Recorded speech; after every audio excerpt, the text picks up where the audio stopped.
DSC ఎక్కర్లా, TET ఎక్కర్లా, BEd ఎక్కర్లా, D.Ed ఎక్కర్లా, కేవలం మీ జెండా పట్టుకొని తిరిగితే వారందరికీ కూడా ఉద్యోగాలు ఇచ్చేటువంటి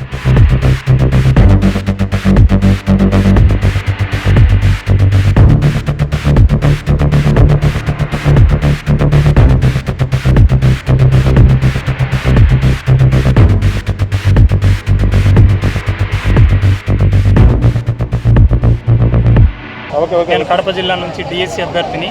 సార్, మొన్న మెగా డిఎస్సి 2025లో జరిగిన డిఎస్సిలో నేను కడప జిల్లా నుంచి రాయడం జరిగింది. నేను తగిన అర్హతలు సాధించి నాకు 1:1 కాల్ లెటర్ వెరిఫికేషన్కి సర్టిఫికేట్ కూడా సక్సెస్ఫుల్గా కంప్లీట్ అయ్యింది.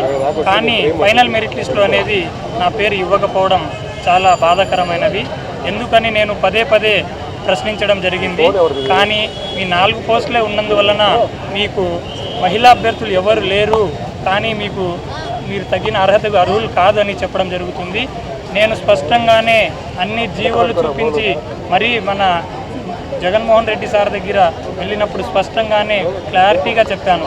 కమిషనర్ సార్ దగ్గర చెప్పాను, అలాగే ప్రిన్సిపల్ సెక్రటరీ సార్ దగ్గర చెప్పాను, అలాగే ఢిల్లీకి వెళ్ళి ఎస్టీ కమిషన్, నేషనల్ కమిషన్ దగ్గర కూడా స్పష్టంగా చెప్పాను. ఇప్పటి వరకు నా మీద ఎలాంటి న్యాయం జరగలేదు. ఈ కూటమి ప్రభుత్వం వచ్చిన తర్వాత విద్యార్థులని, నిరుద్యోగులని, యువతని ఎంత మోసం చేసిందో, దగా చేసిందో ఈ 2 సంవత్సరాల్లో అందరికీ కూడా స్పష్టంగా అర్థమైంది. ప్రధానంగా మెగా డిఎస్సి అని చెప్పి మొట్టమొదటి సంతకం చేసి 1 సంవత్సరం పాటు మీరు కాలయాపన చేసి ఆ డిఎస్సి కోసంగా 2 దొంగ జీవోలను తీసుకొని వచ్చి మీకు కావలసినటువంటి అనర్హులైనటువంటి వారిని మీరు అందలం ఎక్కించి వారందరికీ కూడా ఉద్యోగాలు ఇప్పించారు. 10 సంవత్సరాలకు పైగా కష్టపడి చదివి డిఎస్సి కోసం ప్రిపేర్ అయ్యి పరీక్ష రాసి 1:1 రేషియోలో సర్టిఫికేట్ వెరిఫికేషన్ కూడా అయిపోయిన వారందరినీ కూడా గొంతు కోసి మీకు కావాల్సినటువంటి వారికి ఉద్యోగాలు ఇచ్చుకున్నారు. దీనికి సంబంధించి సాక్ష్యాలతో సహా మేము అన్నింటినీ కూడా బయటపెట్టాం. జగన్మోహన్ రెడ్డి గారు కూడా వీటన్నిటి మీద స్పందించి ఆయన మాట్లాడడం కూడా జరిగింది. ఆ జంజీ యువత కోసం జగన్మోహన్ రెడ్డి గారు ఎంతకైనా పోరాడతామని చెప్పి ఈరోజు హైకోర్టుల్లో కూడా పోరాటం చేస్తూ ఉన్నాం. తప్పకుండా కూడా డిఎస్సిలో అర్హులైనటువంటి వారందరికీ కూడా ఉద్యోగం ఇవ్వాలా. మీరు పేపర్ లీకేజ్ కూడా చేసుకున్నటువంటి పరిస్థితి ఈరోజు డిఎస్సిలో కనపడతా ఉంది. నీట్లో లీకేజ్ జరిగితే కేంద్ర మంత్రి రాజీనామా చేసినారు. మరి డిఎస్సి లీకేజ్ నవీన్ అనే వ్యక్తి ద్వారా లీకేజ్ అయిందని స్పష్టంగా ఆధారాలతో సహా చూపించాం. సార్, దానికి సంబంధించి లోకేష్ రాజీనామా చేయాలా?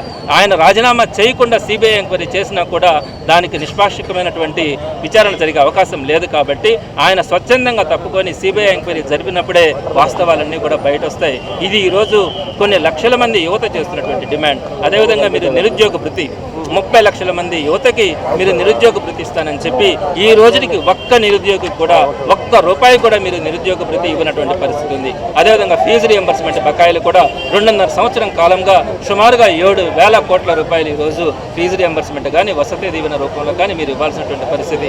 వసతి దీవెన కింద అయితే ₹1 అంటే ₹1 కూడా ఒక్క విద్యార్థికి కూడా మీరు ఇవ్వలేదంటే విద్యార్థులను ఎంత మోసం చేస్తూ ఉన్నారనేది మీరు ఆలోచించుకోవాలా.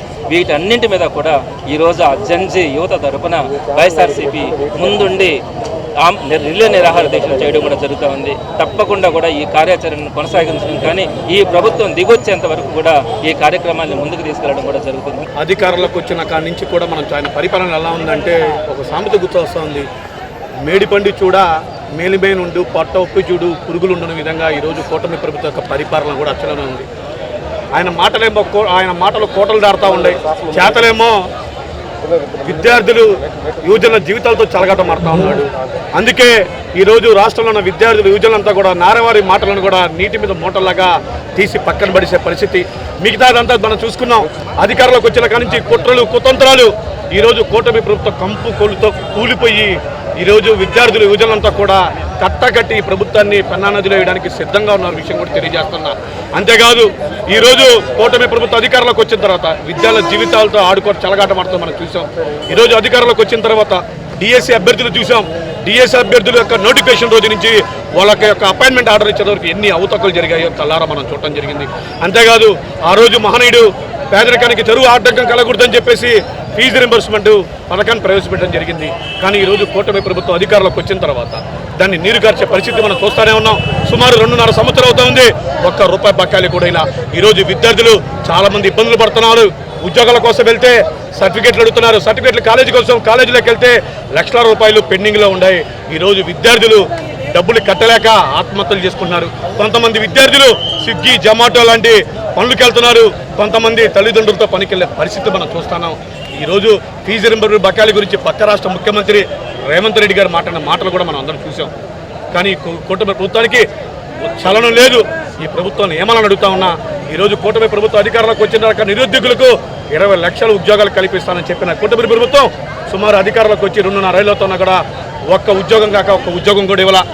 Doctor Rajasekhar eye hospital super speciality eye care centre. కంటి ఆపరేషన్లకు చెన్నై, మధురై వెళ్లనవసరం లేకుండా ప్రపంచ స్థాయి ఆధునిక ఆపరేషన్లు ఇప్పుడు మన నెల్లూరులో. సత్యసాయి భజన మందిరం ప్రక్కన 3వ మెయిన్ రోడ్, రామ్మూర్తి నగర్, నెల్లూరు.